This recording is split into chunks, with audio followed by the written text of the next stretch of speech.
ఈ సినిమా 8వ తారీఖు రిలీజ్ కదా? అవును, ఆ రోజు నాన్నగారి జయంతి, బర్త్డే. కోఇన్సిడెంటా లేదంటే లేదు వాంటెడ్? లేదు సార్, వాంటెడ్ అంటే యాక్చువల్గా May 1 రిలీజ్ చేద్దాం అనుకున్నాం సినిమాని. మా వర్క్ అంతా అయిపోయేసరికి May 1కి కాపీ అంతా పర్ఫెక్ట్గా ఉంటుంది. May 1 అనుకుంది. May 1 హాలిడే కూడా, ఫ్రైడే వచ్చింది. కానీ అదేదో ఒక పెద్ద సినిమా April 30th వస్తున్నామని చెప్పి అనౌన్స్ చేశారు, కరెక్ట్గా 1 month బిఫోర్. ఇప్పుడు సరే, మనం చాలా కష్టపడి తీసాం సినిమా, అది చాలా పెద్ద సినిమా అది. ఇప్పుడు వాళ్ళు 30 వచ్చి మనం ఒకటి వద్దామంటే థియేటర్లు ఇష్యూస్ ఏమైనా ఉంటాయా, తర్వాత డెఫినెట్గా మన ఓపెనింగ్స్ వాటిని ఎఫెక్ట్ చేస్తుంది. ఎందుకంటే ఆడిటోరియంకి చాయిస్ దానికే ఉంటుంది కదా ఎక్కువ, పెద్ద హీరో పెద్ద సినిమా అని చెప్పేసి. అంటే జనరల్గా ఈ టైప్ ఆఫ్ ఇది వచ్చినప్పుడు, అంటే ఇంతకు ముందు చిన్న సినిమా, ఒక పెద్ద సినిమాతో పాటు చిన్న సినిమా రిలీజ్ చేయాలంటే దాని ఓవర్ఫ్లోస్ మనకు వస్తాయేమో అని కూడా అలాగే ఆ సీన్ ఏమీ లేదు సార్. ఎందుకంటే ఇప్పుడు మూవీ వాచింగ్ ఎక్స్పెన్సివ్ అయిపోయింది కదా, ఏ సినిమా చూడాలనుకుంటారో దానికే వెళ్తారు. అంతేగాని అరే దొరకలేదు టికెట్, అది పాత రోజుల్లో మీరు చెప్పేది. ఏది ₹3 ₹5 ఉన్నప్పుడు టికెట్, సినిమాకి వెళ్దామని ఫిక్స్ అయ్యి వచ్చాము, సరే ఏదో ఒకటి చూద్దాం లేనా. ఇప్పుడు అది లేదండి, ఎందుకంటే అది పెద్ద డెస్టినేషన్ పని అయిపోయింది కదా అది. సో అదేమైంది, సరే అని చెప్పేసి ఏం డేట్ రా బాబు అనుకుంటే, సరే రెడీ చేస్తూ ఉందాం, ఈ పెద్ద సినిమాలని ఎప్పుడు చెప్పిన డేట్కి రావు అని ఒక డౌట్ ఉంది నాకు.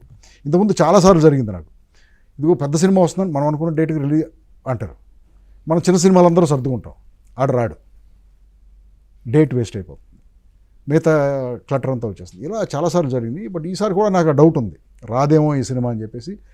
బట్ పోస్ట్ ప్రొడక్షన్ పేస్ ఆపలేదు, అందుకే ఎలాగో మనం ఫస్ట్ అనుకునే చేద్దామని చెప్పేసి వచ్చి, సరే మన డిస్ట్రిబ్యూషన్ టీంతో వాళ్ళతో మాట్లాడితే 3 చాయిస్లు ఉన్నాయి, 1st 8th. ఆ సినిమా అలాగే నేను అనుకున్నట్టే పోస్ట్ పోన్ అయిపోయింది.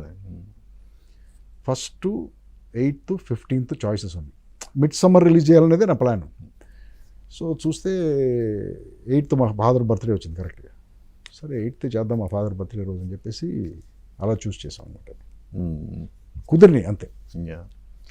సో సినిమా చూసి బయటకు వచ్చే ఆడియన్కి ఏంటి అసలు వాళ్ళ మైండ్లో ఏం గుర్తుండిపోద్ది? ఏం గుర్తుంటుందనా? సినిమా ద్వారా మీరేమన్నా చెప్పదలుచుకున్నారా, లేదంటే జస్ట్ ఓన్లీ ఇది? సినిమా చూసి జనరల్గా ఏం గుర్తుంచుకోకర్లేదు sir, but what they will remember is what a terrific time they had. ఎందుకంటే సినిమా ఇస్ రెలెంట్లెస్, పట్టుకుని వదలదని చెప్పాను కదా మేము. సో ఆ 2 hours ఆ సాలిడ్ గ్రిప్లో ఉంచుతుంది. నేను అనుకుంటే బయటకు వచ్చి అమ్మాయి అని ఊపిరి పీలుస్తారేమో, అంత టైట్గా ఉంటుంది, అంత గ్రిప్పింగ్గా ఉంటుంది సినిమా. అంటే మీరు ఇందులో డైరెక్టర్, సినిమాకి మీరు డైరెక్టర్, మీరు యాక్ట్ చేశారు, ప్రొడ్యూస్ చేశారు. ఈ క్రాఫ్ట్స్లో మీకు బాగా పేరు తెచ్చే క్రాఫ్ట్ ఏది? పేరంతా ఇప్పుడు డైరెక్టర్కే అవుతుంది సార్, క్రాఫ్ట్స్మెన్లో.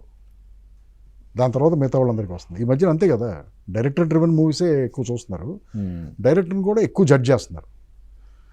ఆడిటోరియంకి బాగా తెలుసు సార్, ఏ డైరెక్టర్కి క్రాఫ్ట్ వచ్చు, ఏ డైరెక్టర్ అదృష్టం మీద రన్ అవుతున్నాడు, ఇవన్నీ ఆడిటోరియంకి బాగా తెలుసు. సో